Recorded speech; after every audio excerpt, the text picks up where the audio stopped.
They called her the Black Widow of Sussex. They said her touch turned gold to rust, and that looking her in the eye would cost a man his soul. For 6 years, Genevieve Halloway was the most feared woman in England, cursed, isolated, and awaiting a lonely death in a crumbling estate. But the world forgot one thing. Curses are often just lies told by greedy relatives, and they certainly didn't count on him. A man with a shattered leg and a heart of iron who didn't care about ghosts or bad luck. This is the true, untold story of how the unbroken Duke crossed an entire kingdom, risking his title and his life, just to hold the hand of the woman everyone else wanted to destroy. You think you know romance? Wait until you hear the truth about the scandal that nearly tore the aristocracy apart. The rain in Sussex didn't wash things clean, it only made the rot smell sweeter. Genevieve Halloway sat by the draughty window of the west parlour, watching the grey sheets of water hammer against the glass. At 27 years old, she wore the heavy black mourning silks of a widow, though she had never actually been married. Technically, she was a fiancée 3 times over, and 3 times over, the men had died before the banns were read. The first, a young squire named Thomas, had been thrown from his horse a week after their betrothal. The second, a merchant named Arthur, had succumbed to a fever so sudden the doctors called it a judgment from God. The third was the reason the servants wouldn't look Genevieve in the eye. Lord Archibald had choked on a chicken bone at his own engagement feast, turning purple while Genevieve thumped his back in vain. Since then, the whisper started in the scullery and reached London within the month. Genevieve Halloway is cursed. You're sitting in the dark again. A sharp voice cut through the silence. Genevieve didn't turn. She knew the voice. It belonged to her aunt, Lady Lydia Halloway. Lydia was a woman made of hard angles and cold calculation. She had taken Genevieve in when her parents died, and she had never let Genevieve forget the burden of it. "It saves candles, Aunt Lydia," Genevieve said softly, her voice raspy from disuse.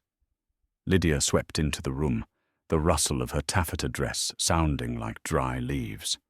"We have a guest arriving within the hour. You are to stay in your room. I will not have you frightening him off with your presence." Genevieve turned then, her green eyes tired but sharp. "A guest? Who would come to Blackwood Hall? The creditors stopped knocking months ago because there's nothing left to take." "This is not a creditor," Lydia snapped, adjusting the lace at her wrist. "It is a prospective buyer for the timberlands on the North Ridge, the only thing of value your father left us. And if he sees the cursed bride wandering the halls, he will think the land is sour too." "I own half that land, Lydia," Genevieve reminded her, though the fight had long since drained out of her. "You own nothing but a reputation that has ruined this family," Lydia hissed, stepping closer. "Do you know what they say in the village? That you poisoned them, that you are a witch. If I hadn't bribed the coroner after Lord Archibald died, you'd be in a cell, not a parlour." It was the same threat Lydia had used for 3 years. The isolation was absolute. Genevieve was allowed no mail, no visitors, and no outings. She was a prisoner in her own home, the villain in a story Lydia told to garner sympathy and charity from the local gentry. "I will go to my room," Genevieve said, standing up. She was tall, too tall for the current fashion, and thin from the meagre meals the kitchen staff deigned to bring her. "But only because I have no desire to see anyone." "Good." Lydia turned to leave, pausing at the door. "His name is the Duke of Warrington. They say he is a war hero. They also say he is a brute who killed men with his bare hands in the peninsula. So do not think your tears will work on him if you happen to cross paths." Genevieve felt a chill that had nothing to do with the draft. A duke? Here? She retreated upstairs, locking her door, but her room overlooked the gravel drive. An hour later, she heard the thunder of hooves. It wasn't a carriage. It was a single rider, followed by a small retinue of guards. She peeked through the curtains. The man dismounting was massive. He wore a heavy riding coat soaked through with rain. He didn't jump down gracefully. He landed heavily, favoring his left leg, and used a thick ebony cane to steady himself. He took off his hat, revealing dark hair plastered to his forehead, and a face that looked like it had been carved out of granite. He didn't look like a gentleman. He looked like a storm that had taken human shape. This was Harrison Sterling, the Duke of Warrington, and as he looked up at the house, his eyes didn't scan the front door. They shot upward, locking directly onto Genevieve's window. She gasped and pulled back, her heart hammering against her ribs. He had seen her, and unlike every other man who looked at her with fear or pity, his expression had been something else entirely. It was a hunt. Harrison Sterling did not believe in curses. He believed in artillery, in steel, and in the cold, hard facts of a ledger. He stood in the foyer of Blackwood Hall, dripping water onto the cracked marble tiles. He refused to hand his coat to the trembling butler. The house smelled of mildew and lavender, the scent of old money trying to hide its decay. "Your Grace," Lady Lydia curtsied low, her voice dripping with a saccharine sweetness that made Harrison's teeth ache. "We are honored. Please come to the fire. You must be frozen." Harrison didn't move. He leaned heavily on his cane. His leg, shattered by a French cannonball 3 years ago, throbbed with the change in weather, a constant, grinding reminder of pain. He used the pain. It kept him focused. "I am not here for the fire, Lady Halloway," Harrison said. His voice was a deep baritone, rough like gravel. "And I am not here for the timber," Lydia's smile faltered. I don't understand." "Your letter said—" "My letter said I wished to discuss the Halloway assets," Harrison corrected. "The timber is an asset, but so is your niece." The silence in the hall was deafening. The servants, who had been peeking from the shadows, went still. Lydia let out a nervous, high-pitched laugh. "My niece? Oh, Your Grace, you must be joking. Or perhaps you have heard the unfortunate rumors. Genevieve is not fit for company. She is unwell, melancholic." "Is she?" Harrison limped forward, the thud click of his boot and cane echoing. "Because I did a great deal of research before I rode 4 days from London. I looked into the deaths of her fiancés. Thomas, the squire, known to ride drunk. Arthur, the merchant, he had a heart condition his family hid to secure the match." "And Lord Archibald?" Harrison stopped inches from Lydia. He towered over her. "Archibald was a glutton who choked. Bad luck is not a curse, madam. It is just bad luck. Now, bring her to me." Lydia's face hardened. The sweet aunt mask slipped, revealing the jailer beneath. "She is dangerous, Your Grace. I cannot, in good conscience—" "I did not ask for your conscience," Harrison roared, the sound bouncing off the walls. "I asked for Genevieve Halloway. If she is not in this room in 5 minutes, I will have my men tear this house down, brick by brick, to find her. And I have the king's warrant to do it." He didn't have a warrant, but men like Harrison Sterling didn't need paper when they had presents. Lydia turned pale. She signaled to the butler. "Fetch her." 10 minutes later, the library doors opened. Harrison stood by the fireplace, his back to the door. He heard the hesitant footsteps. He turned. Genevieve stood there. She was thinner than the miniature portrait he had in his pocket, the one her father had sent him years ago, before the war, before everything went to hell. Her black dress was frayed at the hem. Her hands were red from the cold, but her chin was high. She looked at his scarred face, at the cane, at the sheer size of him. She didn't flinch. "You asked for the Witch of Blackwood," she said, her voice steady, though he could see the pulse jumping in her throat. "Here I am. Have you come to stare, or do you have a death wish like the others?" Harrison stared at her.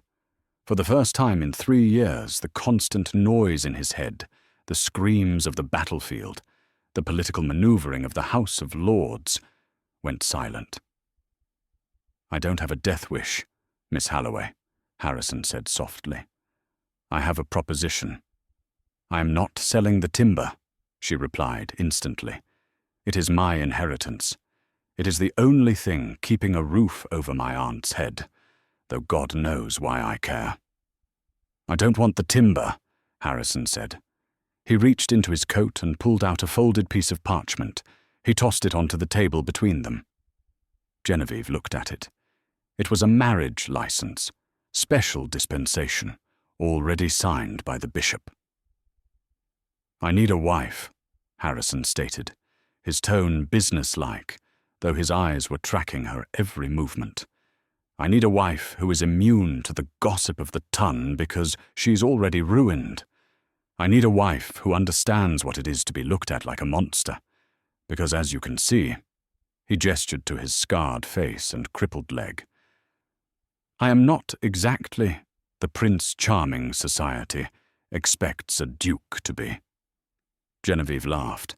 It was a sharp, bitter sound. "You want to marry me because I'm a pariah? That is the most romantic thing I've ever heard." "I am offering you a way out," Harrison said, stepping closer. The heat radiating off him was immense. "Marry me, and you leave this house today. You leave your aunt. You leave the whispers. You come to Warrington Estate, where the walls are thick and the servants are paid to keep their mouths shut." "And what do you get?" Genevieve asked, narrowing her eyes. "A duke doesn't marry a cursed spinster out of charity." Harrison's jaw tightened. This was the dangerous part. The truth was far more complicated than charity. He needed her because her father had known a secret about the royal treasury that Harrison was trying to uncover before his enemies did. He suspected Genevieve held the key, even if she didn't know it. But he couldn't tell her that. Not yet. "I get peace," Harrison lied smoothly. "I get a wife who won't drag me to balls or expect me to dance. I get an heir, eventually. And I get the satisfaction of proving every gossip in London wrong." He held out his hand.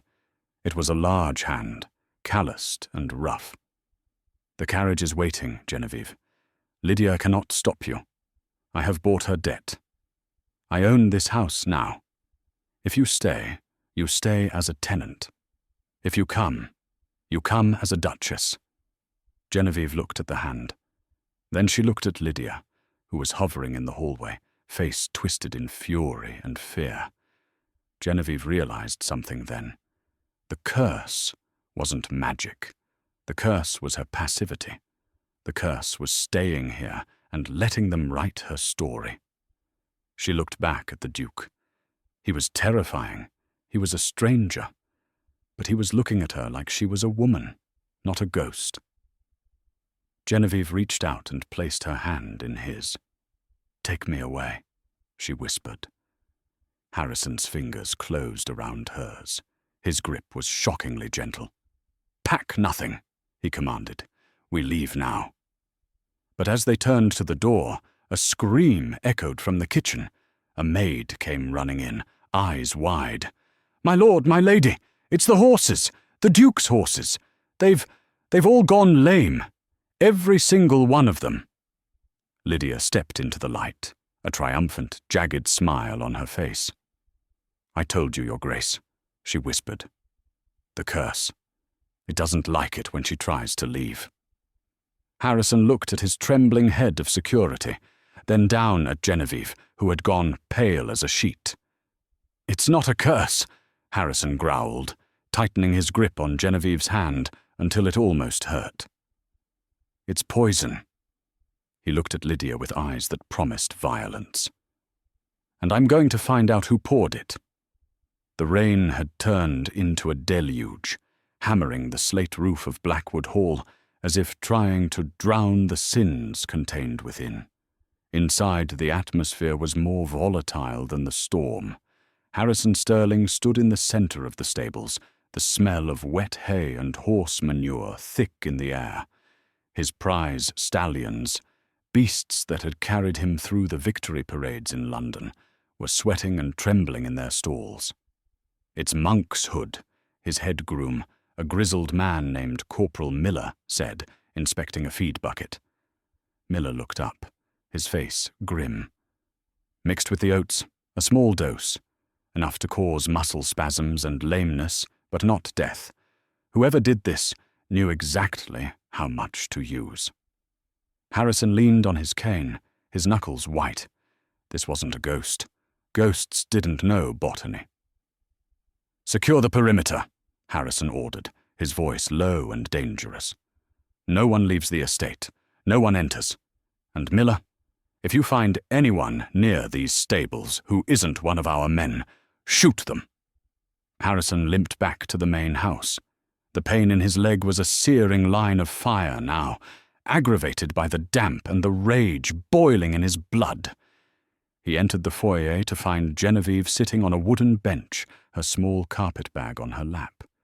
She looked like a statue of resignation. "I told you," she said softly as he approached. She didn't look at him. "It starts with small things. Then people get hurt. You should leave, Your Grace. Walk to the village if you have to. Just get away from me." Harrison stopped in front of her. He reached out, hooking the crook of his finger under her chin to force her to look at him. Her green eyes were filled with tears she refused to shed. "Listen to me, Genevieve," he said, using her given name for the first time. It felt heavy on his tongue. "My horses were poisoned. That requires a hand, a jar, and intent. It does not require a curse. Someone in this house wants you to stay here so badly they are willing to cripple my livestock." "But why?" Genevieve whispered. "I have nothing. I am nothing." "That," Harrison said, straightening up, "is what we are going to find out." He escorted her back to the drawing room, where Lady Lydia was sipping tea with trembling hands. The older woman looked up, her eyes darting between Harrison and Genevieve. "The weather is dreadful," Lydia said, her voice shrill. "Perhaps it is a sign. You should stay the night. We have rooms." "We will stay," Harrison said, his tone flat. "But we will not be using your guest rooms. Genevieve will sleep in her room, and I will sleep in the chair outside her door." Lydia gasped, dropping her spoon with a clatter. "The impropriety, the scandal. If word gets out—" "You are worried about scandal?" Harrison laughed, a dark, mirthless sound. "Madam, you have been telling the county your niece is a black widow for 6 years. I hardly think a night under my guard will damage her reputation further, but it will ensure she survives the night." The dinner that evening was a battlefield. They sat at the long mahogany table, Harrison at the head, Lydia at the foot, and Genevieve in the middle. The servants brought out a roast pheasant, steaming and rich. Harrison raised a hand as the footman moved to serve Genevieve. "Stop." The room froze. Harrison pulled a silver flask and a small packet of dried beef from his coat pocket. He slid them across the polished wood to Genevieve. "Eat this," he commanded. "You insult my hospitality," Lydia shrieked, standing up. "I am merely cautious," Harrison replied calmly, slicing a piece of the pheasant on his own plate. He took a bite, chewing slowly while staring Lydia down. He swallowed. "If I am not dead in an hour, Genevieve may eat the kitchen's food tomorrow." Genevieve looked at the dried beef, then at the Duke. For 6 years she had been starving for more than just food. She had been starving for someone to stand between her and the world. She opened the packet and ate. That night the hallway was silent. Genevieve lay in her narrow bed, staring at the ceiling. She couldn't sleep. She knew he was out there. She crept to the door and opened it a crack. Harrison was sitting in a stiff wooden chair, his bad leg stretched out before him, resting on a velvet stool. His eyes were closed, his head tipped back against the wall. In the dim light of the sconce, he looked older, the lines of pain around his mouth deep and etched. He wasn't sleeping. "Go back to bed, Genevieve." She hesitated, then stepped into the hall. "Your leg. Does it hurt?" He opened one eye. "Always. My father, he had a salve, for gout mostly, but he said it numbed the bone." She moved toward a small cabinet at the end of the hall. Lydia threw away most of his things, but she kept the medicines to save money. She returned with a small jar. Harrison watched her, his hand resting near the pistol tucked in his belt. He didn't stop her as she knelt beside his shattered leg. "You shouldn't be on your knees for me," he gritted out. "I am a duke." "And I am a curse," she said, uncorking the jar. It smelled of peppermint and willow bark. "So we are both existing outside the rules tonight." She applied the salve with gentle, cold fingers. She didn't flinch at the twisted scar tissue, visible through his stocking. She didn't look away from the ruin of his limb. Her touch was clinical, yet incredibly tender. Harrison felt the heat of her hand seep through the pain. He watched the top of her head, the stray curl of dark hair falling over her neck. He had come here for a secret, a ledger her father, Lord Halloway, had supposedly hidden, detailing the location of stolen French gold. He viewed Genevieve as a means to an end, a key to a lock. But as she massaged the ache out of his leg, Harrison realized with a jolt of panic that she was not a key. She was a woman, and he was in danger of forgetting his mission. "That's enough," he said roughly, pulling his leg back. Genevieve froze, then stood up, wiping her hands on her wrapper. "I'm sorry.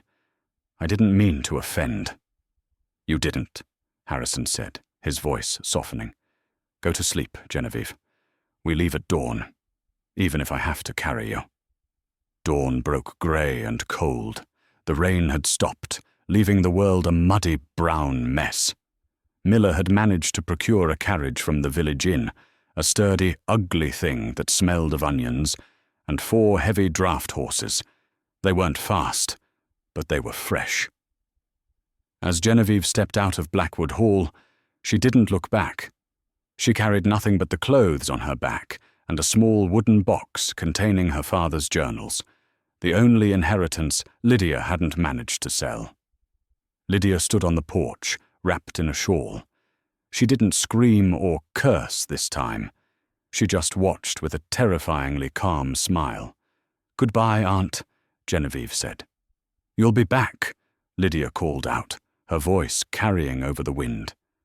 "You carry the bad blood, girl. You can't run from what's inside you." Harrison practically lifted Genevieve into the carriage, slamming the door shut on Lydia's voice. He climbed in opposite her, banging his cane against the roof. "Drive!" The carriage lurched forward. For the first hour they sat in silence. The road to London was treacherous in the mud. The wheels slipped and groaned. "Why did you really come?" Genevieve asked, breaking the silence. She was clutching the wooden box to her chest. "You said you wanted a wife who wouldn't bother you, but you are a man who checks the feed for poison and sleeps with a pistol. You are not a man who wants a quiet life." Harrison looked at her. He debated lying, but he was tired of lies. "I knew your father," Harrison said, "in the early days of the war. He wasn't just a landowner, Genevieve. He worked for the Crown, in logistics." "My father?" Genevieve frowned. "He sold timber." "He moved gold," Harrison corrected. "A lot of it, to pay networks of spies in France. Before he died, a shipment vanished, a shipment worth enough to buy a small kingdom. He sent me a letter saying he had hidden the coordinates in the one place no one would look." Genevieve's eyes widened. "And you think I know where it is?" "I think he left it with you," Harrison said. "Maybe he didn't tell you what it was. But you have it, and Lydia suspects it. That's why she kept you isolated. That's why she sold the land, but never the house. She was tearing that place apart, looking for it." Genevieve looked down at the small wooden box in her lap. "I don't have any gold. I have his journals. They are just ramblings about birds and weather." "We will examine them later," Harrison said. Suddenly, the carriage swerved violently. A gunshot cracked through the air, splintering the wood frame right next to Harrison's head. "Get down!" Harrison roared, throwing himself across the carriage to shield Genevieve with his massive body. The carriage slammed into a ditch and tipped over. The world spun. Genevieve hit the wall hard, darkness flashing in her vision. When she opened her eyes, she was lying on the ceiling of the carriage. Harrison was groaning, his heavy weight pinning her down. "Are you hurt?" he demanded, his voice tight. "No," she gasped. "You?" "Angry," he growled. Outside there were shouts. "Check the carriage. If the girl is alive, take her. Kill the cripple." Harrison kicked the door open, the hinges screaming. He dragged himself out into the mud, using the carriage wheel for leverage. He didn't look crippled now. He looked like a demon rising from the earth. He pulled his pistol and fired. One of the attackers, a man in a rough coat, dropped. Genevieve scrambled out behind him. There were 4 men. Highwaymen? No. They moved with military precision. "Get behind the wheel," Harrison barked at her. He didn't have time to reload. He gripped his heavy ebony cane like a club. As a man rushed him with a saber, Harrison sidestepped, putting his weight on his good leg, and swung the cane. It connected with the man's jaw with a sickening crunch. Genevieve watched in horror and awe. The unbroken Duke was a blur of violence. He used the cane to block, to strike, to trip. But there were too many of them. A third man circled behind him, raising a heavy club. "Harrison!" Genevieve screamed. She didn't think. She grabbed a heavy rock from the mud and threw it. It struck the man in the shoulder. It wasn't enough to stop him, but it distracted him long enough. Harrison spun, catching the man in the throat with the silver head of his cane. The last attacker, seeing his comrades down, turned and fled into the woods. Silence fell over the road, broken only by the heavy breathing of the Duke and the rain starting to fall again. Harrison slumped against the overturned carriage, clutching his bad leg. His face was grey. Blood seeped from a cut on his forehead. Genevieve scrambled over to him, heedless of the mud ruining her dress. "You're bleeding." Harrison looked at her. He started to laugh, a dry, shaky sound. "You threw a rock." "I missed his head," she said, her hands shaking as she checked him for other wounds. "You saved my life," Harrison said, his eyes intense. He reached out, grabbing her hand, his grip bruising. "They weren't bandits, Genevieve. They knew who we were. They wanted you." "Because of the gold?" she whispered. "Because you are the map," he said. "And now, I am the only thing standing between you and the people who want to burn that map." The arrival at Warrington Estate 3 days later was not the fairy tale homecoming Genevieve might have once dreamed of. They arrived in a hired farmer's cart, battered, bruised, and covered in mud. The estate was massive, a sprawling stone fortress that looked more like a military academy than a home. The gardens were manicured but severe. There were no flowers, only hedges cut into sharp geometric shapes. The staff lined up to greet them, their faces masks of professional indifference, though Genevieve saw the flicker of shock in their eyes as they took in the Duke's dishevelled appearance and the wild-looking woman beside him.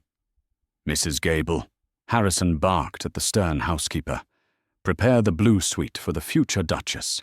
Draw a bath, burn these clothes, and summon the doctor." "For you, Your Grace?" Mrs. Gable asked, eyeing his leg. "For Miss Halloway," Harrison lied. "She is in shock." Genevieve was whisked away. For the next 2 hours she was scrubbed, perfumed, and dressed in a gown of dark blue velvet that belonged to Harrison's late mother. It fit poorly, pinning her ribs, but the silk against her skin felt like a dream after years of rough wool. She was summoned to the library at 8 o'clock.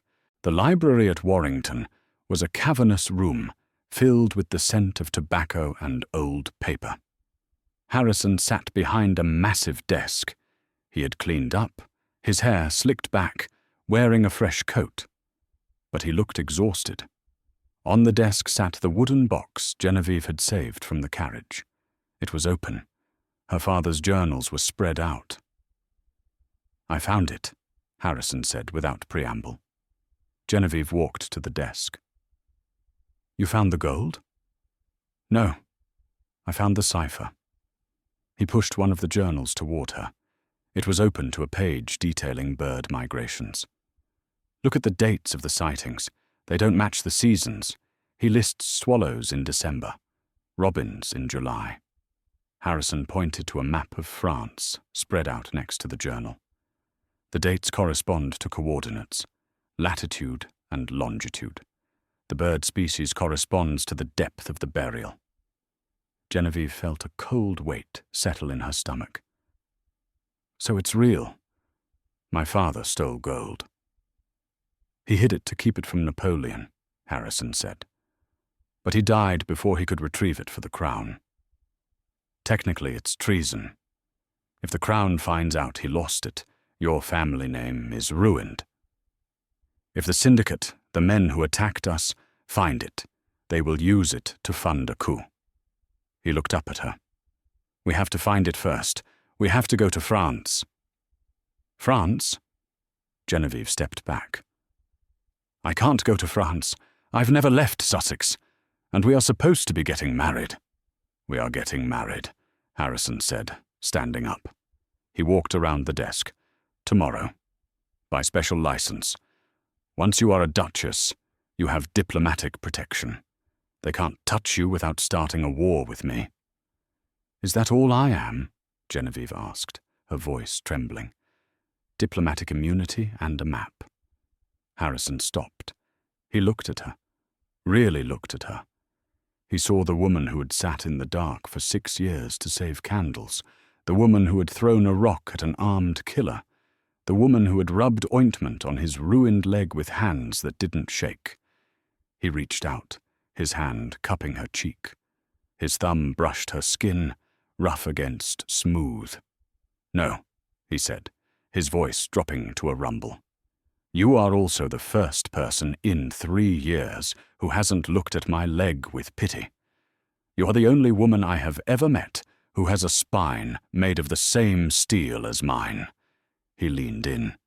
The air between them crackled. It wasn't love, not yet. It was recognition. 2 broken things recognizing that they might fit together.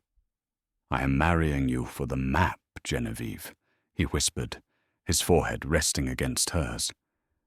"But I am keeping you because I think I might kill any man who tries to take you from me." Genevieve's breath hitched. It was the most honest, terrifying declaration she had ever heard. "Your Grace," the butler interrupted from the doorway, clearing his throat loudly. Harrison pulled away, his mask of indifference slamming back into place. "What is it, Reynolds?" "A visitor, Your Grace. Lord Calloway." Harrison stiffened. Genevieve saw his hand drift toward the letter opener on the desk, a blade sharp enough to be a dagger. "Calloway," Harrison muttered. "The man who was supposed to receive the gold from your father." "Show him in," Harrison said, his voice like ice. He turned to Genevieve. "Stand behind me. Do not speak. Do not look him in the eye." The doors opened. A man walked in. He was slim, elegant, and wore a suit of pale grey silk that was far too fashionable for the country. He had a smile that didn't reach his eyes. "Harrison, old boy," Lord Calloway exclaimed, spreading his hands. "I heard you acquired a new asset, a bride from Sussex. I simply had to come and offer my congratulations." Calloway's eyes drifted past the Duke, locking on to Genevieve. His smile widened, predatory and cold. "And this must be the famous Genevieve," Calloway purred. "The woman with the curse. Tell me, my dear, is it true that everyone you love dies? Because I would hate to see anything happen to our dear Duke." Harrison stepped in front of Genevieve, blocking Calloway's view. "The only thing dying tonight, Calloway," Harrison said softly, "is your patience. Get out of my house." Calloway chuckled. "Oh, I'm leaving. But I'll be seeing you in Paris, Harrison. I know you have the book, and I know she's the key. Safe travels." As the door clicked shut, Genevieve realized the truth. The carriage accident hadn't been the climax of the danger. It was just the opening shot. The curse wasn't magic. The curse was a target painted on her back, and she had just married the only man crazy enough to stand in front of the bullet. The English Channel was a churning grey beast, mirroring the turmoil in Genevieve's heart. They had been married 3 days. It had been a stark, swift ceremony in the private chapel at Warrington, witnessed only by the grim housekeeper and a localized vicar who asked no questions. Now, Genevieve Sterling, Duchess of Warrington, stood on the deck of the packet steamer, watching the coast of France emerge from the fog. "You should be below deck," Harrison's voice came from behind her. He was leaning heavily on his cane, the salt spray clinging to his heavy wool coat. "The damp gets into the lungs." "The cabin is too small," Genevieve replied, not turning. "It feels like a cage. I've spent enough of my life in cages." Harrison moved beside her, creating a windbreak with his massive frame. "Paris will be different. In Paris, we are not the cursed bride and the crippled duke. We are tourists, rich, boring tourists. With a target on our backs," she reminded him. Their arrival in Paris was a sensory assault. The city, still recovering from the fall of Napoleon, was a chaotic mix of desperate poverty and aggressive opulence. They took rooms at a hotel in the Faubourg Saint-Germain, a district of old money and high walls. For a week they played the part. They attended the opera, they dined at the Palais Royal, and they bought useless trinkets. But every night, behind the heavy velvet curtains of their suite, the real work began. Genevieve sat on the floor, the journals spread out around her. Harrison sat in the armchair, cleaning his pistol, his leg propped up. "The entry for August 12th, Genevieve murmured, tracing a line of faded ink. "Saw a spotted flycatcher near the old mill. It dove 3 times. Harrison looked up. "There are no spotted flycatchers in Paris in August, and there is no mill." "But there is a moulin," Genevieve said, her eyes lighting up. "Le Moulin Rouge." "No, too new." "The Moulin de la Galette on Montmartre." "Too public," Harrison grunted. He shifted, wincing as the metal pins in his leg ground against bone. "Think harder, Jen. Your father was a man of history. Where did the old kings hide their secrets?" Genevieve flipped the page. "He mentions St. Denis 3 times in the margins. The burial place of kings." Harrison went still. "The Basilica of St. Denis. It was ransacked during the Revolution. The crypts were emptied. It's a ruin of bones and dust. No one goes down there anymore." "Exactly," Genevieve whispered. "The perfect place to hide a fortune." They decided to move the next night. But the city had eyes. The following afternoon, while Harrison was meeting with a contact at the British Embassy to secure their exit papers, Genevieve decided to visit a dressmaker to maintain their cover. She was accompanied by 2 of Harrison's guards.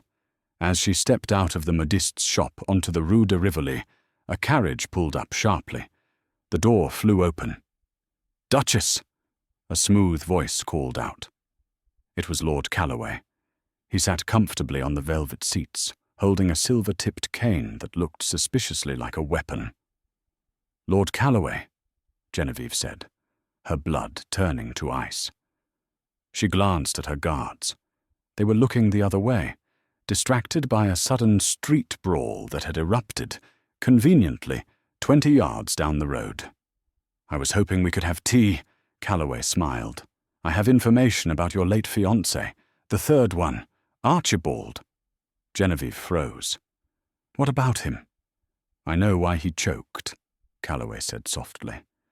"And I know it wasn't a bone. Get in, Genevieve, or I will have my man on the roof put a bullet through your duke's good leg when he steps out of the embassy." Genevieve looked up. On the slate roof opposite, a glint of sunlight off metal. A sniper. She didn't scream. She didn't run. She thought of Harrison, his gruff kindness, the way he looked at her not as a curse, but as a partner. If she ran, he would be crippled or killed trying to save her. "Call off your dog," Genevieve said, stepping toward the carriage. "Get in," Calloway ordered. She climbed in. As the door clicked shut and the carriage lurched forward into the labyrinth of Paris streets, Genevieve realized she wasn't just a victim anymore. She was the wife of the Iron Duke, and she had learned a few things about war. She quietly slipped her hand into the deep pocket of her dress, her fingers wrapping around the small, sharp letter opener she had stolen from the hotel desk. The silence in the hotel suite was louder than a scream. When Harrison kicked open the door, pistol raised, he found only overturned furniture and the lingering scent of lavender perfume mixed with the acrid smoke of a struggle. He didn't panic. Panic was for men who had something to lose, and for a terrifying second, Harrison thought he had already lost her. But then he saw the sign. On the velvet settee, stabbed deep into the upholstery, was a hatpin. It was positioned at an angle, pointing not at the door, but at the map of Paris hanging on the wall, specifically pointing north. Toward the outskirts, toward the Basilique Saint-Denis. "Miller!" Harrison roared, his voice cracking with a ferocity that made the windows rattle. Corporal Miller appeared in the doorway, bleeding from a gash on his temple but upright. "They took the carriage, Your Grace. 2 outriders. They headed for the King's Road." "Saddle the horses," Harrison ordered, his face a mask of granite. "Your legs, sir," Miller cautioned, looking at the Duke's trembling left side. "A hard ride to Saint-Denis will tear the muscle. You might not walk again." Harrison looked at the empty room where his wife had stood only hours before. He looked at the journals scattered on the floor, the bait she had left behind. "If I don't get there tonight, Miller, I won't need to walk," Harrison said, his voice dropping to a deadly whisper, "because I will be dead. Now, get the horses." Inside the carriage the air was stifling. Genevieve sat rigidly, her hand still clutched around the stolen letter opener, hidden in her pocket. Opposite her, Lord Calloway hummed a tune from a comic opera, tapping his cane against the floorboards. "You are wondering about the others," Calloway said, breaking the silence as the carriage wheels clattered over the cobblestones of the northern district. "Thomas, Arthur, Archibald." "I am wondering how you sleep at night," Genevieve said, her voice steady despite the terror gripping her heart. Calloway laughed, a dry, rattling sound. "I sleep on silk sheets, my dear, bought with the advances I took on your father's gold. You see, Thomas was clumsy. A cut girth strap was all it took. Arthur had a weak heart. A pinch of foxglove in his wine sped up the inevitable. And Archibald, well, the man was a pig. I simply ensured the sauce that night was thick enough to mask the taste of bitter almonds." Genevieve felt a wave of nausea. It hadn't been fate. It hadn't been a dark cloud hanging over her soul. It had been this man, sitting across from her in a grey suit, pruning her life like a gardener cutting back weeds. "Why keep me alive?" she asked. "Why not kill me too?" "Because the location wasn't enough," Calloway sighed, looking out the window at the dark silhouette of the basilica rising against the moon. "Your father was a genius of logistics. He created a 2-part lock. The journals gave the coordinates, the crypt of Saint-Denis, behind the effigy of Louis XIV. But the mechanism? It requires a key, a specific shape, weight, and metal." He pointed the silver tip of his cane at her throat. "The locket, Genevieve. The one you wear every day. The one I couldn't simply steal because you never took it off. And if you died, it might have been buried with you, or lost in the transfer of your estate. I needed you desperate. I needed you isolated. I needed you to be the cursed bride, so that when I finally came for you, no one would look for you." The carriage halted. The doors opened to the chill of the graveyard. Calloway grabbed her arm, his grip surprisingly strong. "Welcome to the bank, Your Grace." They dragged her through the side entrance, down crumbling stone steps that spiraled into the earth. The air grew colder, heavy with the scent of damp stone and centuries of decay. They entered the royal crypt, a cavernous hall filled with the marble statues of dead monarchs. Shadows danced violently against the walls as Calloway's henchmen lit a torch. They stopped before the tomb of Louis XIV. It was a magnificent, somber structure, but Calloway had no eyes for art. He shoved Genevieve toward a small, unassuming relief carved into the wall behind the statue. "The locket," he demanded. Genevieve hesitated. Her hand went to her neck. She could hear her own heartbeat thundering in her ears. She unclasped the heavy gold oval. "Give it to me." She handed it over. Calloway's eyes gleamed with greed. He pressed the locket into a depression in the stone. It fit perfectly. He twisted it. A deep, grinding groan echoed through the crypt. Dust poured from the ceiling. Slowly, agonizingly, a heavy stone slab slid backward, revealing a dark cavity. Calloway snatched the torch and thrust it inside. The light caught the dull, heavy shimmer of bullion. Stacks of it. Gold bars stamped with the imperial seal, stolen, hidden, and forgotten. "Enough to buy a kingdom," Calloway breathed. "Or at least, enough to buy the Prime Minister." He turned to Genevieve, his smile vanishing. "Thank you, my dear. You have served your purpose beautifully." He raised a small, double-barreled pistol, aiming it directly at her chest. "Say hello to Archibald for me." Genevieve squeezed the handle of the letter opener in her pocket. She wouldn't die screaming. She would die fighting. Bang! The shot didn't come from Calloway's gun. Calloway's lantern shattered, plunging the room into semi-darkness. A figure stepped out from the shadows of the archway at the top of the stairs.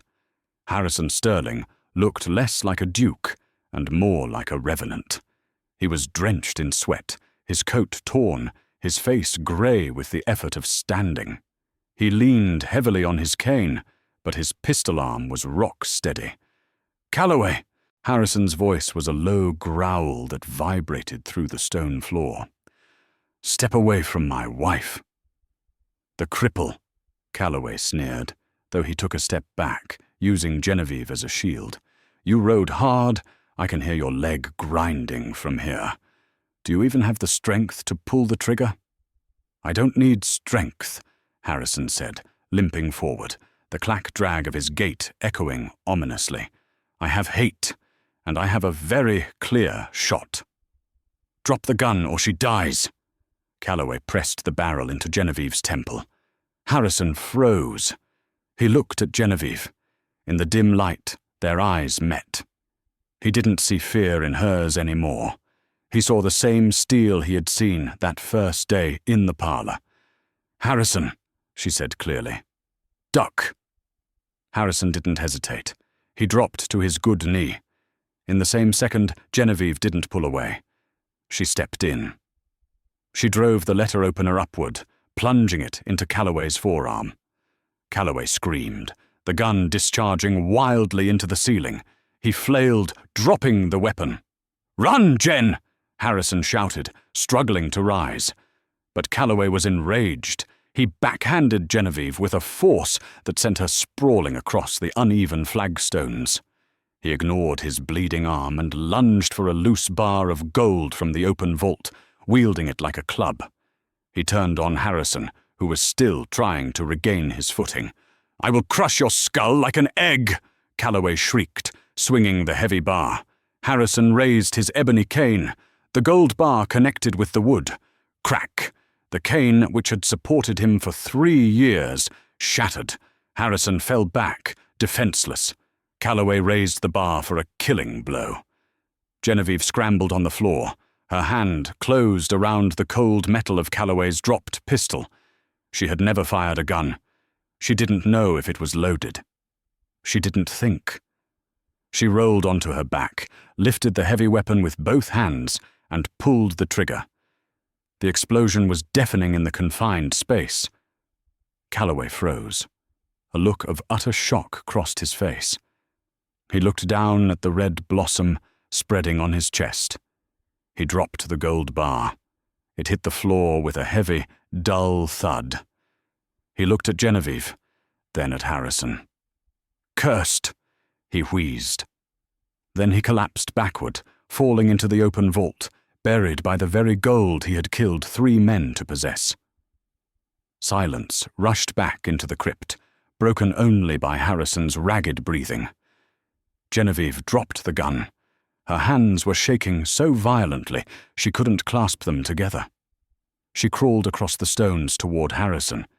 He was sitting up, staring at the shattered remains of his cane. He looked up as she reached him. He didn't say a word. He reached out and pulled her to him, burying his face in the crook of her neck. He was shaking too. The unbroken Duke was trembling. "You shot him," Harrison whispered into her hair, his voice thick with emotion. "God in heaven, Genevieve, you shot him."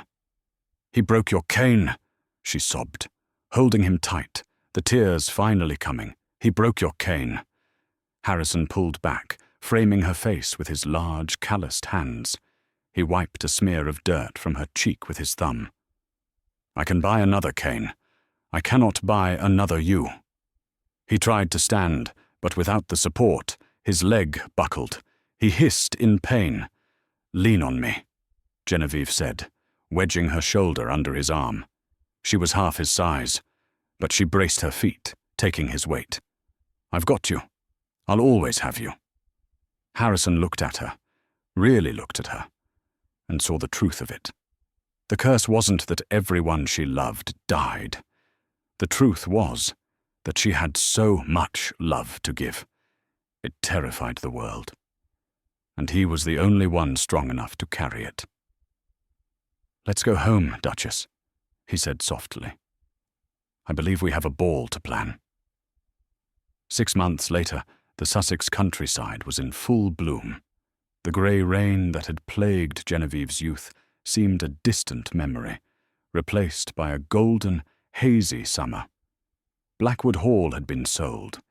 In its place, the Warrington estate had become the centre of the county's social life. The ballroom was a sea of colour. Violins swelled, filling the air with a melody that was light and triumphant. The cream of society was there. Dukes, earls, and the curious gentry who wanted to see the golden couple. They whispered, of course. But the whispers had changed. They didn't speak of curses anymore. They spoke of the gold Genevieve had returned to the crown. They spoke of the medal the king had pinned to Harrison's chest. They spoke of how the Duke, once a recluse, now laughed openly. Lady Lydia stood by the buffet table, looking aged and bitter. She had tried to spread a rumour that Genevieve had hired the highwaymen herself, But nobody listened. Success, it turned out, was the ultimate silencer. At the top of the grand staircase, the herald tapped his staff. His Grace, the Duke of Warrington, and Her Grace, the Duchess. Genevieve stepped into the light. She wore a gown of shimmering gold silk, the color of the treasure that had almost killed them, but also the color of the sun. Around her neck, she wore no jewelry. The locket was gone, left in the crypt as a warning to greedy men. Harrison stood beside her. He leaned on a new cane, this one made of polished steel, unbreakable and shining. He looked down at his wife with a look of such fierce, consuming adoration that several debutantes swooned. "Are you ready?" he asked, offering his arm. "They're all watching," Genevieve whispered, a smile playing on her lips. "Let them," Harrison replied. "I want witnesses." They descended the stairs. The crowd parted. Harrison led her to the center of the floor. He nodded to the conductor. It wasn't a standard waltz. It was slower, tailored to the rhythm of his injured leg. Step, pause, turn. It was a dance of compromise and strength. As they moved, Genevieve rested her head against his shoulder. She thought of the rainy window at Blackwood Hall, of the loneliness that had felt like a physical weight. She thought of the carriage ride, the crypt, the gunshot. She looked up at him. "Harrison?" "Yes, my love." "Do you believe in curses now?" she asked playfully. Harrison stopped dancing. He ignored the hundreds of eyes fixed on them. He leaned down and kissed her, deep and slow, a kiss that sealed their bond in front of God and the aristocracy. When he pulled back, his eyes were shining. "I believe in luck," the unbroken Duke said, his voice ringing clear. "And I am the luckiest man in England." The music swelled, the crowd erupted into applause, and Genevieve Halloway, once the Black Widow, now the Golden Duchess, spun into the rest of her life, finally and completely free. And that is the true story of Genevieve and Harrison.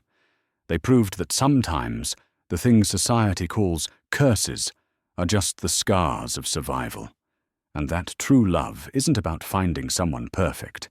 It's about finding someone whose broken pieces fit with yours. What did you think of Harrison's decision to trust Genevieve with the secret of the gold? And would you have thrown that rock at the highwayman? Let me know in the comments below. If this story moved you, please hit that like button. It really helps the channel grow.